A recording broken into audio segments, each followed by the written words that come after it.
प्रेम म्हणजे केवळ दोन हृदयांच्या धडधडीचा आवाज नव्हे, तर ते आत्म्याच्या संवादाची साखळी आहे. प्रेम म्हणजे एका निरभ्र आकाशात झेपावणारा उंच सखल पक्षी, जो स्वतःच्याही पंखांना विसरून दुसऱ्यासाठी झेप घेत असतो. प्रेम म्हणजे अवखळ वाऱ्याचा अलगद स्पर्श, जो अस्तित्वाला मोहरून टाकतो. प्रेमाला शब्दात बांधणे शक्य नाही. नमस्कार, मी सुनंदा नाईक आणि आपण पाहताय तारा न्यूज. आज या व्हॅलेंटाईन डे निमित्त आपण या प्रेमाची सुस्पष्ट अशी व्याख्या पाहणार आहोत. प्रेमाला मर्यादा असतात, पण त्याला बंधन नसतं. त्या विश्वासाच्या धाग्याने गुंफलेल्या असतात. प्रेमाचा स्पर्श शब्दांपलीकडचा असतो, स्पर्शाविना जाणवणारा असतो. एखाद्याच्या डोळ्यातील न बोललेली कहाणी, अलगद हसण्यामागची नाजूक भावना, न बोलताही समजून घेण्याची ताकद म्हणजे प्रेम. प्रेमाचे वलय स्वतःभोवती फिरणारे नसते, तर ते समोरच्याच्या आयुष्याला सुंदर करण्यासाठी उमलत असते. एखाद्याला आपल्या स्वप्नांसाठी मुक्त करण्याचे सामर्थ्य म्हणजे प्रेम. कोणाला गुलाम बनवणे नव्हे, तर त्याच्या स्वप्नांचा आकाशभर भरारी घेण्याचा आत्मविश्वास देणे म्हणजे प्रेम. प्रेम हे कधीच स्वार्थी नसते. ते स्पर्शापलीकडचे, आकांक्षेपलीकडचे असते, स्वार्थापलीकडचे असते. प्रेम ही पावसाच्या थेंबासारखी असते, जी जमिनीवर पडूनही गंधित होते, मोहरून जाते, जीवन देऊन जाते. प्रेम म्हणजे केवळ ध्यास नव्हे, ते सहवासाचे निखळ सोने आहे.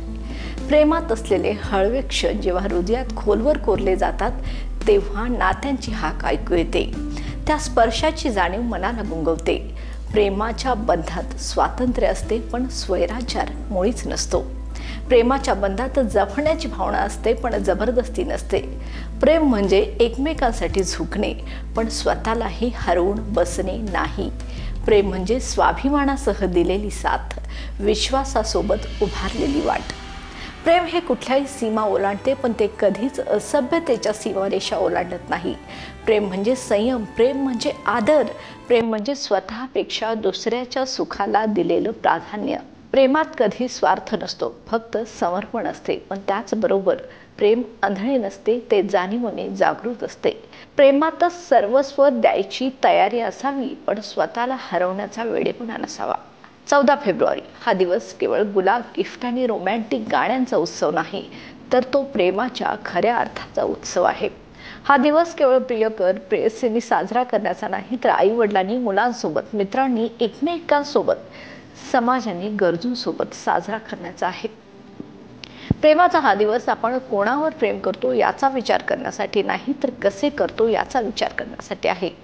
प्रेमाचा रंग केवळ गुलाबी नसतो, तो त्यागाच्या पांढऱ्या रंगातही असतो. तो विश्वासाच्या निळ्या आकाशातही चमकतो आणि समर्पणाच्या हिरव्या पानासारखा ताजातवाना असतो. प्रेम हे केवळ हातात हात घेणे नव्हे, तर दुसऱ्याच्या हृदयाची नस ओळखणे आहे. प्रेम म्हणजे केवळ आठवणी साठवणी नव्हे, तर त्या आठवणींना नवे रंग देणे आहे. प्रेम हे केवळ सोबत चालणे नव्हे, तर एखाद्याच्या अडखळलेल्या पावलांना आधार देणे आहे. प्रेम म्हणजे केवळ जगात कोणी आपले आहे याचा आनंद घेणे नव्हे, तर कोणासाठी आपण आहोत याचा अभिमान बाळगणे आहे. प्रेम हे जगण्याचे कारण असावे, पण तेच आयुष्य नसावे. प्रेमात मोहरून जावे, पण त्यात हरवून जाऊ नये. प्रेमात जगावे, पण त्यासाठी मरू नये. प्रेम करायचे असेल तर अपेक्षेच्या कोशात अडकू नका. प्रेम हे मुक्त असावे, मुक्त उडणाऱ्या पक्षासारखे असावे, मुक्त वाहणाऱ्या नदीसारखे असावे, मुक्त उमलणाऱ्या फुलासारखे असावे. ते फक्त हवेहवेसे वाटते, पण कधीच जखडत नाही. आमच्या तारा न्यूजच्या संपूर्ण टीमच्या वतीने आपल्या तमाम प्रेक्षकांना व्हॅलेंटाईन डेच्या खूप खूप शुभेच्छा. धन्यवाद. या आणि अशाच ताज्या अपडेटसाठी पाहत रहा तारा न्यूज.